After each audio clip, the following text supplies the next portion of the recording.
And good morning, everybody. Welcome, Hot Takes Goodman and Haertl. Bruce, how are you today? I am well, Eric, and you? I trust your weekend was good. Yes, it's even better now to start the new week now that I have a microphone in front of me. Does that help? Yeah, absolutely. Although your presence is always there anyway. You never have to worry about a microphone because you project so well. We're good. I thought you were going to say that my presence is omnipotent. Very much so. Yeah, there's omnipresence. Absolutely. No question. I certainly fell short of that compliment. Big time. Hey, if you are looking for a great place to watch games, whether it's the NFL, the World Series, the Nuggets, the Avalanche, rugby, soccer, there's one sports bar in town, and they have 3 locations. And all of them are outstanding. The Sportsbook Bar and Grill just opened a new location in Parker. It's absolutely fabulous. Same great menu, built by the same guys who started the first 2 places. Talking about Jeremy and Johnson. They started their first place in the DTC. That's where I first started going. Then they have a place near my house, Highlands Ranch. I just had lunch there on Friday while I was doing some work. It is a sports bar that was designed by sports fans. And if you designed a sports bar, I'm telling you, when you walk in there, you're going to say, this is probably what I would have done. This is the type of menu I would have had. Go check it out. See what I'm talking about, the Sportsbook Bar and Grill. You can find them in the DTC, Highlands Ranch, and Parker. Time now for the lead. The lead is presented by Sasquatch Casino, a family-owned casino that treats you like family. If the Broncos, Bruce, if the offense needed a get-right game, oh, did they get it big time. Cowboys are on pace to become the worst defensive team, or one of them, over the last 10 years. Well, the Broncos offense got right big time, and they did without Pat Surtain in the second half. Did the Broncos as a whole need a game like this where they played extremely well in all 3 phases, but specifically with the offense where they executed, limited their penalties? Yeah, I mean, you shoot for that every single game. Every single game is a different kind of challenge. The challenge will be considerably different next week going to Houston than it was at home yesterday against Dallas. But all you can do is line up and execute in the best possible fashion in the game, in the moment, in the opponent that you're playing. So at the very look, this offense has scored 77 points in their last 5 quarters. If you break it down, they're scoring over a point a minute in their last 70 minutes of football. So that at the very least gives a group confidence to move forward because they're getting it done. Now, the challenge changes again this week, and you and I know this better than most. You know, the challenges that were there for you last week maybe aren't quite the same kinds of challenges that are there for you this week. So a great way to go to 6-2, a great way to win your 5th straight game, a great way to make it 9 in a row at home, the longest streak in the NFL at this point.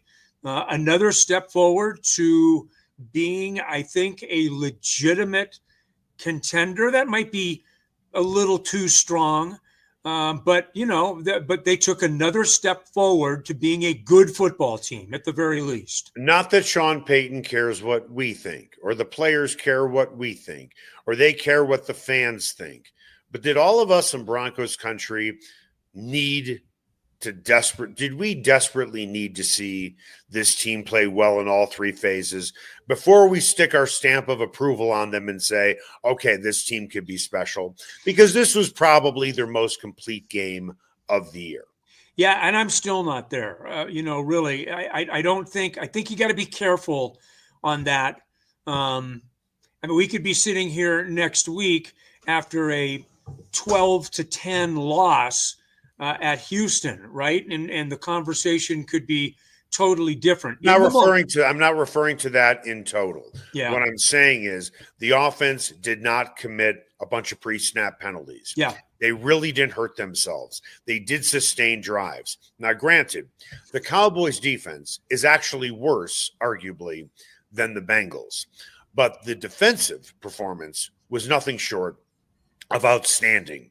We saw what happened against the Colts. We saw what happened against the Giants. And they went up against what will arguably be the best offense that they face all year. The special teams looked incredibly good as well. This was an all three phase win. Yes, they could go into Houston and get shut down. Houston statistically has the best defense in the league in terms of yards given up and also points given up.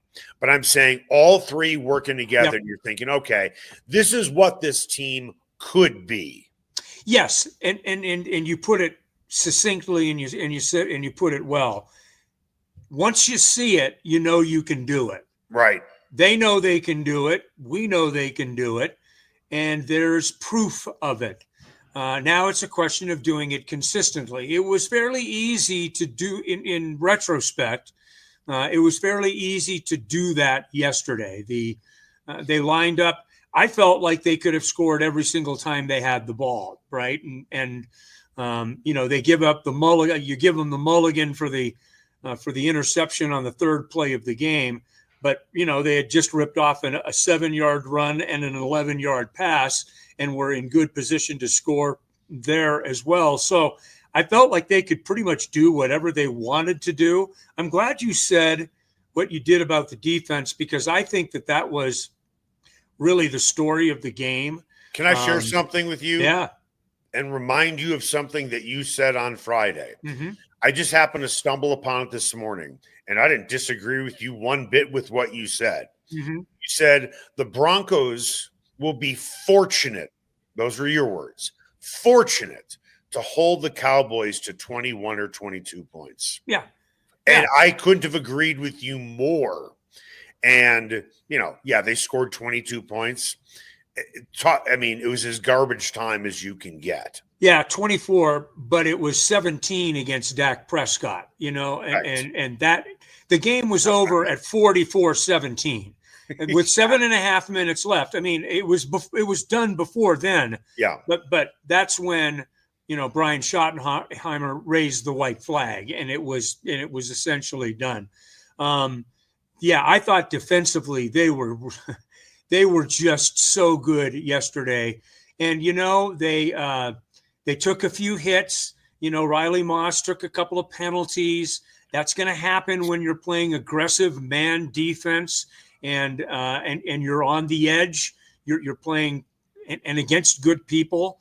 You just kind of have to take those sometimes with it's just kind of a natural thing for an aggressive defense. But I thought defensively they were absolutely fantastic. The 44 speaks for itself on offense, and I don't take anything away from that at all. That was important, no question. But I thought defensively they stood up against a really big-time opponent and really had their way in that football game. And they did it without producing their calling card, sacks. They only had 2 sacks, but, Eric, they had 15 hurries. 15 quarterback pressures in that football game. And Dak Prescott, who had been the hottest quarterback in the league coming in, 3 straight games with at least 3 touchdowns. The platitudes just kind of roll off the tongue, did absolutely nothing in that game.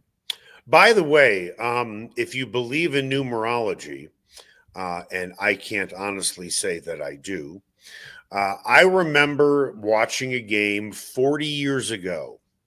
It was against Dallas, and it was in 1985. It's 2025. It's 40 years ago.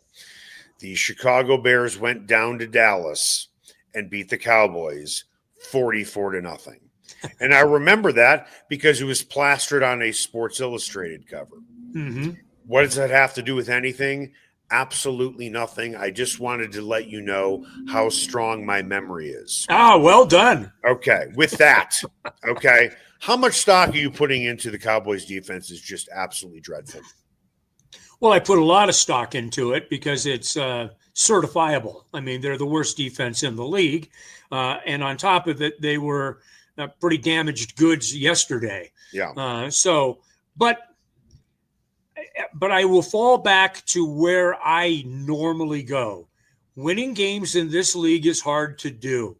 And you never, to me, it's a fool's folly to start assigning conditions to the kind of win it was. The Broncos have won 5 in a row. They're 6-2, and they're leading the AFC West. That's what I know about where they are right now. Did they take a step forward yesterday, even against basically a team that they were shadow boxing against, right? Yeah. They weren't taking body blows. They weren't taking returning shots. They were basically just kind of doing their own thing. Yeah, I think that they did. They did improve. Anything that helps you be more confident in what you're doing and gives you some demonstrated proof that you can do it is a good thing. Okay. I know you hate when I do this, So, but all I'm right, going to do it anyway. you go ahead. We're going to play the what was more impressive game. Oh, my gosh. You All get right. one choice. And one only. You can argue for the others because they're all legit. What was more impressive, Bruce? Nick's completing 65% of his passes for 247 yards and 4 touchdown passes. Was it the running game that gobbled up 179 yards, J.K. Dobbins' second 100-yard game of the season? And then, oh, by the way, in the running game and in the passing game, R.J. Harvey just happened to have the first touchdown of his NFL career, but decided to triple it with 3. Then you have the production of the young wide receivers in Franklin and Bryant, who combined for 8 catches, 129 yards, and 3 touchdowns. Passing, running, receiving. What was the most impressive? You know, I'm going to kind of go away where I normally would and say that the young guys, those guys having that type of success. Are you including R.J. Harvey in with Franklin and Brian if you want to? Yes. This is an open-ended game. You can make your own rules if you want to. Yeah, because I'm going to put Jahdae Barron in there as well. And I'm about to shine on Jahdae Barron here. We talked last week about Jake Ferguson. Oh, yeah. Yeah. You know what Jake Ferguson did yesterday? I know. I bet on it. Nada. Zero. I know. Zip. Crazy. Zilch. Nothing. And I don't know if I said it here, but I said it somewhere. You sense this would be kind of a Jahdae Barron kind of game in that VJ designed a little thing where he was basically on Ferguson at some key times. When he got the interception, that was a play for Ferguson down the seam, down the middle, and Jahdae Barron was there making a big play at the end of the first half. Here is my thought on the young guys. You had 4 touchdowns from rookies, 2 touchdowns from a second-year player, and an interception from a rookie. When those guys start to feel like they belong, and those guys start to make plays that can help you win games, those are late to the party kind of guys because they're rookies. You got to see it from them, right? Well, you got to see something at the midway point of the season. Yes, you do. You got to see some sort of a flash. First 2-3 games, that's fine. 4th game, okay. By midseason, you got to see something that makes you say, this guy has the potential to be a contributor this year, right? From now and from now on. I'm not suggesting R.J. Harvey's going to have 3 touchdowns per game. No, of course not. Forward. Right. I'm suggesting he'll have 4. Well, that'd be a good hope. No, I just do think that when you infuse players like that, and these guys are all really good football players, but you're learning about where you fit in the NFL, right? And you sometimes you crawl before you walk in that. These guys are all proving to be the types of playmakers potentially that can win you football games. And yesterday was a really good example. Yes, they took the stick out and pounded the Cowboys over the head, but they did it with guys that you don't normally count on, right? Did you notice with the offense that it was sped up a little bit? Yeah, they played with tempo. Sure. More tempo than in the past. Yes, I would say collectively more tempo than in the past. Yes. And the other thing that really stuck out to me more so than anything else is, what did they have? Maybe 2 penalties on offense? Maybe. Yeah. One of them was on Troutman for a pick play. It was 1st and 10. It became 1st and 20. What happened on 1st and 20? Touchdown to Troy Franklin. Yeah. Talk about bouncing back. Yeah. Yeah. There was nothing that they did yesterday to kill drives. Yeah. They just, and they, whatever they did, they just overcame it. Although that one particular play, although it was already in the red zone, could have been a drive killer at 1st and 20. Sure. But Nick's fired it right over the middle to a wide open Franklin, who is as open as I was sitting on my couch. Yeah, he was a really good zone buster yesterday. He lurks in front of the defense and then can make plays after he catches the ball. I think Troy Franklin is a legit WR2. And I know Sean would be irritated to hear that because he doesn't like to classify players, but Troy Franklin has kind of done, I think, what we'd hoped that he would do. He took a huge step forward this year. He'll still flail at a ball every now and then. I mean, is he a totally 100% you throw it his way and he gets his hands on it, he's going to catch it kind of guy? No. But, man, I'm telling you, I like him, and he finds space. And that touchdown is a really good example, right? He found space and was right along the goal line and made a touchdown catch. It went about as well as it could possibly go yesterday. I'll tell you who he reminds me of a little bit, although I think that Troy Franklin is more talented than this guy. You didn't cover him, but you covered the Chiefs, so you might remember the name.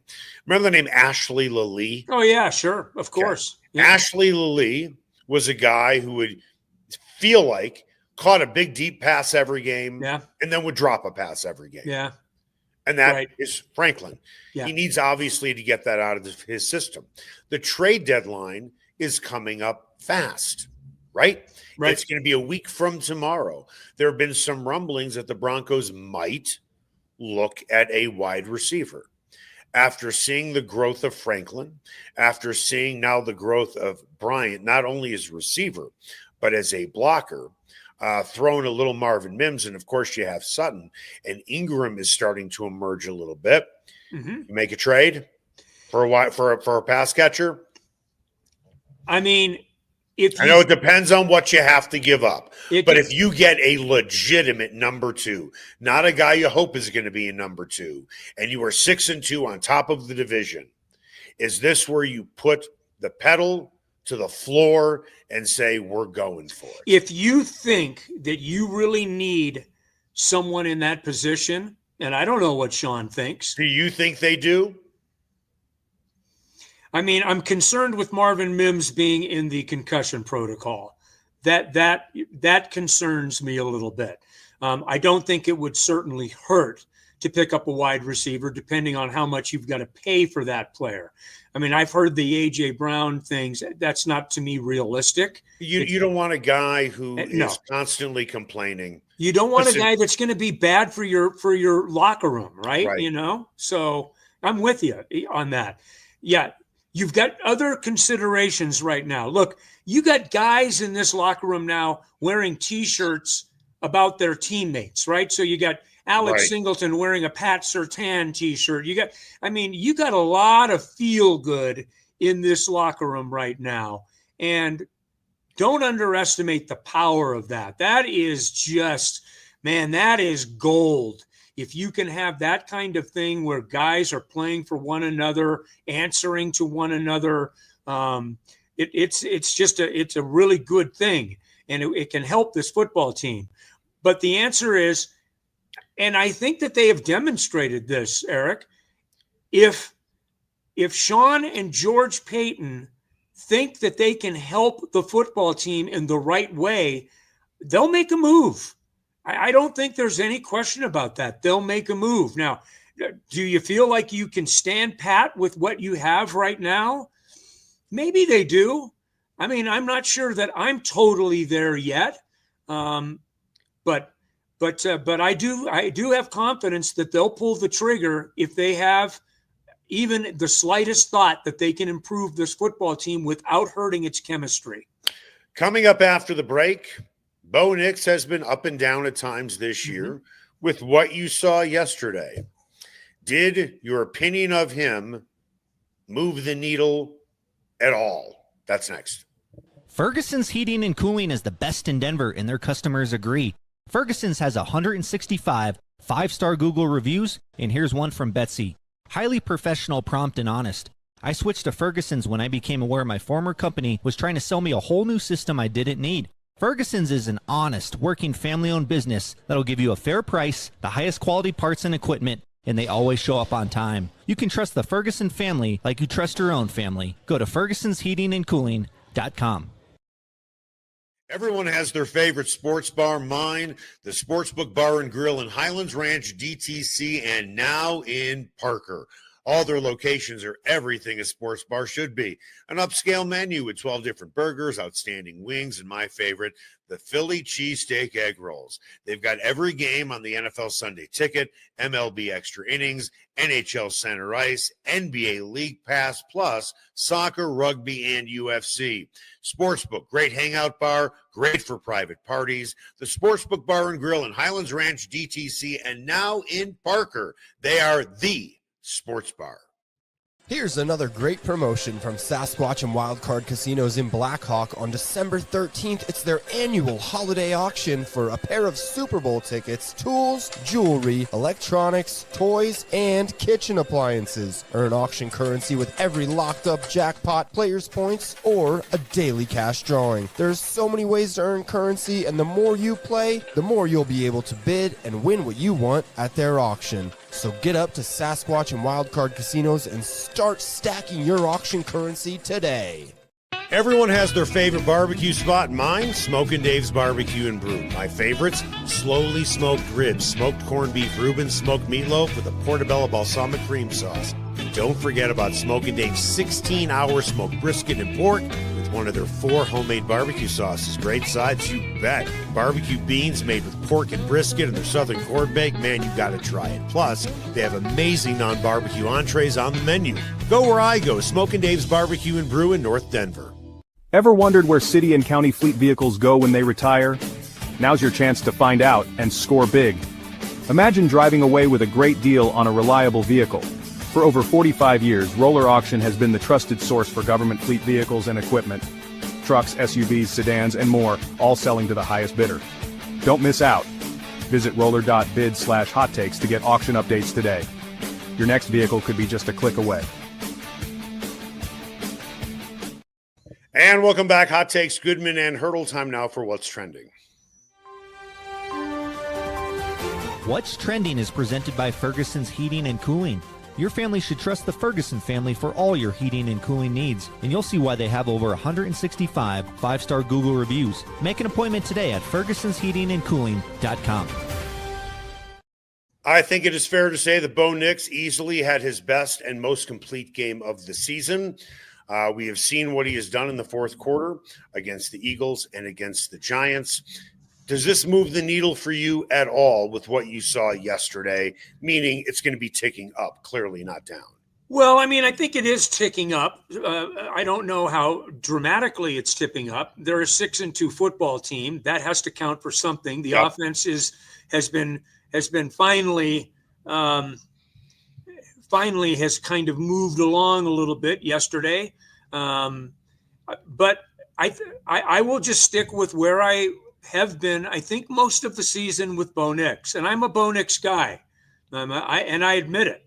I think Bo Nix is on schedule, and I think that that's a good thing. Believe me, I don't think he has to be ahead of schedule. I think Bo needs to take what defenses give him, make plays with what the defense gives him, and continue to pound the running game, because I think it makes him a better quarterback in all phases. I really do. At one point, I think, Eric, they ran and I don't have the numbers right in front of me, but like midway through the fourth quarter, they'd only run like 5 plays on third down. They were so good early in the count, early in the drives, that they weren't even facing third down situations. I think maybe they had 7 of them or 8 of them, for the day. That's not very many. So he's running. So I like the way that he's been running the offense, but I don't think it's anything out of the normal for him. I think he's on schedule. Okay, so following the Giants game, Bo Nix said to his offensive teammates, let's start watching film together as a group, as an offensive group. And I believe that continued a little bit through the week. Does that sound about right? I think so. Yep. Okay. So with that, we know the Cowboys defense is not very good. So it's hard for me to say having those meetings helped dramatically. Although when you strictly look at how they played, clearly they played much better start to finish than they had all season. I don't think the word looking forward to is the right term. I am curious, though, to see that when they do this again, and I'm guessing they will this week, heading into the game in Houston, how this offense will look. Because the bottom line is this: while the offense did move the ball against a very bad defense, just because you're playing a bad defense doesn't mean you're going to play a clean game. Right. And that's what they did do. Pre-snap penalties were pretty much gone. Holding penalties, really didn't see them. I think they had, 7 penalties total, and 2 were on the offense. I'm wondering how much those meetings played a role in this game against Dallas. And I think we will find out how much these offensive meetings, watching tape together as a team, will affect playing a really good defense. Yeah, you bring up a good point on the cleanliness of the game, and that was important, right? I mean, it was important to be able to go out and function without hurting yourself. And putting yourself in a better position to do the things that you wanted to do. I already said in this show earlier that I felt like the Broncos could do anything that they basically wanted to do when they wanted to do it, from their running game to their passing game. It just didn't make any difference in what they score on at one point. 8 of 9 possessions, 7 of 8 possessions, something like that. Right. I mean, it was it was a great thing to see. But it was a point of emphasis. Sean has talked about it. It's taken a minute to get there.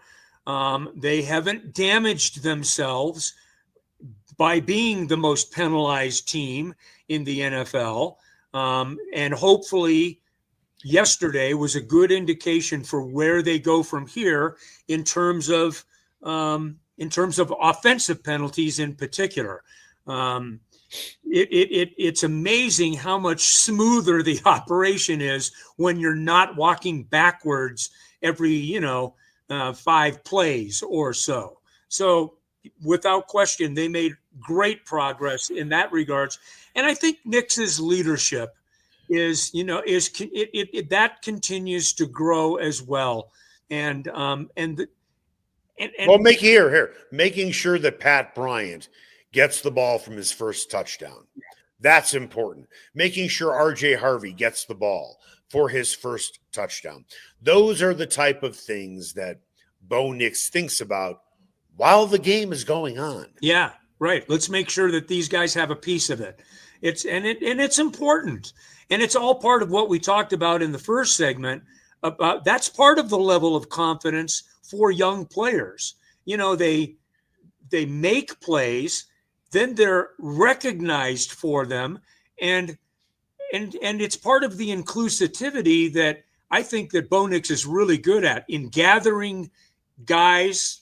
We're talking about them watching film together, but all of that is just building a strong core and family without being overly silly, but there's a part of that that's really true in this offensive unit. It can do nothing but help them. Right. It's funny. I don't want to get, maybe I'm fantasizing about this in my head, so please tell me if I am. When they played the Colts and they got run over, there's a part of me that's thinking, as they're preparing for this game, and I'm not suggesting they don't prepare for the games hard, I don't think they really expected to see a Daniel Jones play like that. They knew what they were getting in Jonathan Taylor. They knew that the Colts have a really good offensive line. I'm not going to call it a fluke, but they did not look good in that game. Then you have the Giants game with a rookie quarterback and a rookie running back. And maybe they're thinking, okay, we're gonna shut up this dart kid. And that didn't work particularly well defensively. When you play the Dallas Cowboys, when you play a team like the Chiefs, when you play teams that are always national news, I don't want to say that you get a little bit more up for the game, but you treat it, I don't want to say you treat it differently, but there is a different level that you know that all eyes are going to be on you. Yeah. And we better play our best game. And that's what they did against the Cowboys. Listen, the Cowboys to me are not America's team. They're America's team that can't win playoff games. That's who they are. But They're the one hot franchise over the last however many decades that just can't win playoff games. But when I look at this Cowboys game, did it feel like a playoff game to you at all? Did it have that type of atmosphere at all? It was pretty electric, and there were only 270 no-shows. I mean, there was a sense of anticipation that I will give this to you, Eric. It felt different. Part of it is because of the way that the Broncos won that game against the Giants, and I think that people were looking for a stamp of legitimacy. Like, okay, they gave us that magical moment, which none of us will ever forget. You know, when you score 33 points in a quarter, that speaks for itself. But now can you be more like that instead of the one that stumbles around for three quarters and then hurries to get things done? And they were rabid from the jump, and I'm talking about the crowd. They did their job. Yeah. I cannot imagine it was easy in that huddle. It was a big time atmosphere. There is no question about it. But there was also a sense of relief to see the Broncos putting it together the way that they did, because that's something that we haven't really been able to see the Broncos do. They've been winning games, and you are glad for that, obviously. But they did it in a way yesterday that gives you a little more faith that there's more to come. Right. I want to turn back the clock about 15 years, sure, roughly. And while all of these teams I'm about to rattle off all have very strong football histories with Super Bowls and things like that, I don't know what the divisions looked like in 2010. But if I had to guess at the midway point of the season, I shouldn't say 2010. Those were kind of like this is pre-Manning, of course, I'm talking about. Right. But look at the teams on top. New England is on top of the East. They're kind of a fresh team right now. Is that fair to say? Yeah, okay. And they've won 5 in a row, and they're getting great play from Drake May. The Colts, I understand they had Peyton Manning, but they're kind of a fresh team in the playoffs again, aren't they? Fair enough. Okay. And then you have the Steelers leading the North with a 4-3 record. But then again, look at the teams in that division. Yeah. Cincinnati, 3-5, Baltimore, 2-5, Cleveland, 2-6. I saw something this morning that the Ravens at 2-5 right now, for some sports books, are favored to win the North. Wow. At 2-5. Huh. Because Lamar Jackson is going to be coming back. Sure, of course. And do you really believe in the Steelers? But when I look at these standings historically over the last 25 years or so, it was always in the playoffs. Patriots, Steelers, Colts, Broncos. Yeah. But now all of these teams feel like fresh teams, don't they? Yeah. I hadn't thought of it that way, but you're right. Absolutely. Certainly the Broncos and the Patriots with both of them have 5-game winning streaks right now and are playing at, relatively high levels. But yeah, that's kind of interesting. And by the way, the Patriots and the Broncos, both teams with a strong quarterback history, have their quarterbacks of the future as well. And both those guys are young.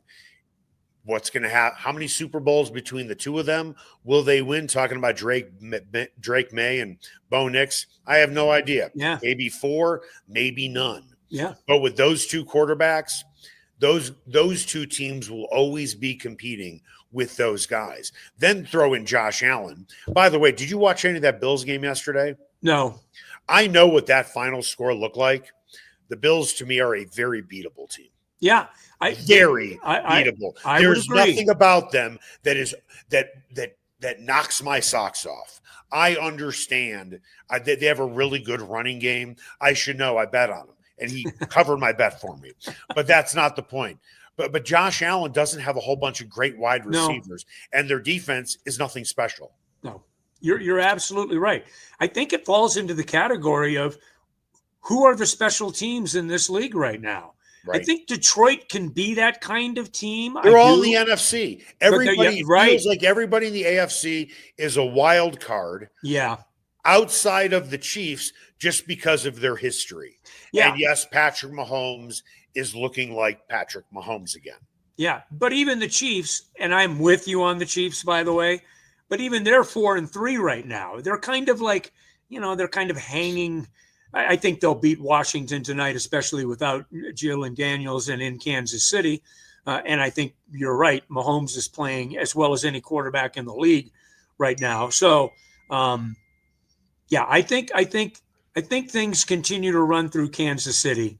And I say that with all due respect to where the Broncos are right now. Right. But I mean, you're going to get your opportunities. It's coming up, so we'll see how the whole thing goes. You expect, I'm guessing, the Chiefs to win tonight. Is that right? Yes, I would expect the Chiefs to win tonight. Then they have to go to Buffalo. Yeah. Okay. And then they play the Broncos. The Broncos could be, I think, the Broncos at worst will be 7-3 playing Kansas City. Yes, I would expect that. Yes. Could be 8-2, although 7-3 is not a number that makes me feel comfortable as a record when it comes to playing the Kansas City Chiefs. Because I believe the last time the Broncos were 7-3 playing the Chiefs is the game where Jake Plummer was basically told, you're done. Jay Cutler is going to be the guy moving forward. And that was on Thanksgiving. It was a game in Kansas City. You and I didn't even know each other. Right. Yet I'm guessing you probably, knocked me over to get to the final cookie at the dessert bar at halftime. Yeah, that raisin and oatmeal just does it for me. What can I say? We're getting way off topic here, but I covered a lot of Chiefs games just like you did. Yeah. And they always played the, noon game or whatever it was, 11 o'clock game. Yep. They always served the same damn thing every time in that press box. Eggs and bacon. It's like, can you mix it up a little bit, Hunt family, for us? Yeah. I don't know what made me think of that. The Broncos are ahead. Oh, they're first class. Yeah, the Broncos are way ahead in that regard. To pretty much, there's some pretty interesting. I do like sushi in LA. I thought that's kind of interesting. Whatever. Okay, good. Dragon roll. Come on, get your dragon roll. I like the Starbucks bar in Seattle. I think that's kind of nice, for the media. But in terms of media meals, if you're going to rate it, I think the Broncos are out in front of that chase. Trust me. I was told many, many years ago that somebody in PR, I won't name the person's name, was so horrified by the media meal that person decided to completely fire that catering service. And the next year, it was like really, really good. Like there were like chips and pretzels and all those things, Yeah. I haven't been to a game in a long time. You would be pleased. Yeah.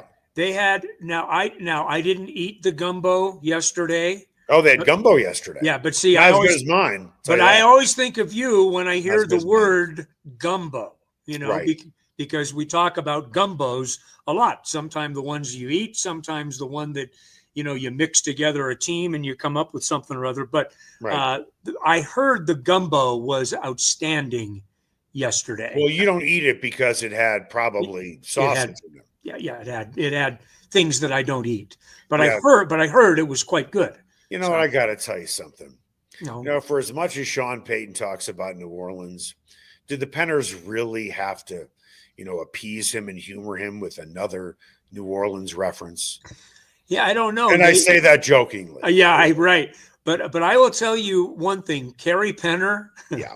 Kerry Penner has got it going on, man. And her touches are all over that franchise, as we've talked about. In lots of ways. That's a really classy family. I will say that. They know how to do it. I was talking to a Broncos executive last week, and I was talking to this person about Kerry Penner. And the way I phrased it, and I knew when it came out of my mouth, it sounded almost insulting, but it was meant as the highest of compliments. Kerry Penner is and this is not a dig, this is a compliment, so please take it this way. Kerry Penner is the high school football coach's wife who cooks a spaghetti dinner for the entire team the night before a big game. Yeah. Now, she clearly does much more than that. Of course, the reason why I bring that up is she cares for her boys. Yes, very much so. And I've told this story before, and it's worth telling again. To me, one of the best things that we could talk about putting great grass on the field and making sure the players stay healthy.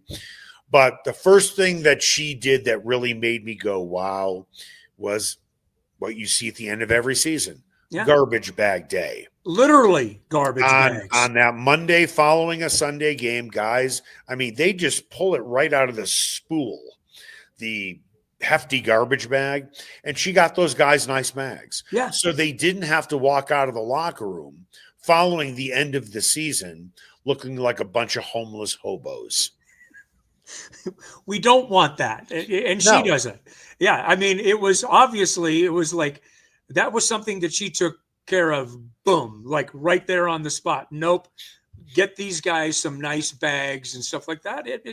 Those kinds of touches, big and small, are all over this franchise. It's look, I don't know if it's going to be this year, but sometime over the next few years, the Broncos are going to be the acknowledged power franchise in the National Football League. In what way? In the committees that they sit on, in the money that they have, the pockets, the deepness of the pockets, the facilities, all of the things that make a franchise great, but powerful in the same word, in the same phrase. I think the Broncos are going to be. I think that they will become. You know what? I'm gonna take what you said and give you a little pushback just to change your wording. I don't think the Broncos will become a powerful franchise under the Penner leadership, because power is something that someone intentionally tries to push on you. Okay. Jerry Jones wants to tell you and show you how powerful he is. Greg and Kerry Penner, and I don't believe are built that way. The word I would substitute is influential.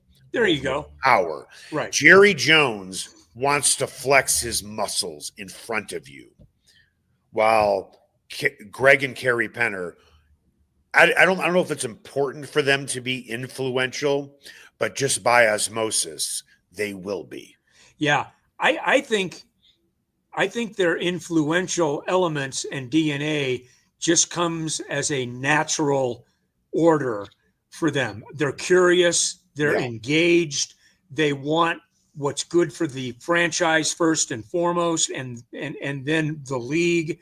All of those things, they're going to be sitting on some on some very influential committees, and their voices will be heard. And I think that's a good thing, not only for the Broncos, but for the National Football League. Here's something else, and I can't believe I'm taking it to this level. Would you want to be raised by Stan Kroenke? Just give me a yes or no. Is he the type of guy you'd want as your father?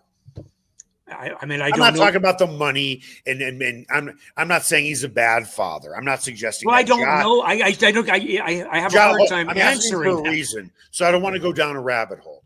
Josh Kroenke is one of the most unbelievable human beings I have met, because he turned out pretty well. He is modest, he is humble, and Walker Montford is modest and humble, and Sterling Montford is honest and humble. They're all hardworking from very wealthy fathers. My point is, would you look at Stan Kroenke and say, I want that guy to be my dad? Quick yes or no. In general, silent Stan. Sure. I wouldn't say that about for me. I don't know how you answer that question. I'm asking for a reason. Okay. I don't look at Stan Kroenke and say, boy, I'd want that guy to be my dad.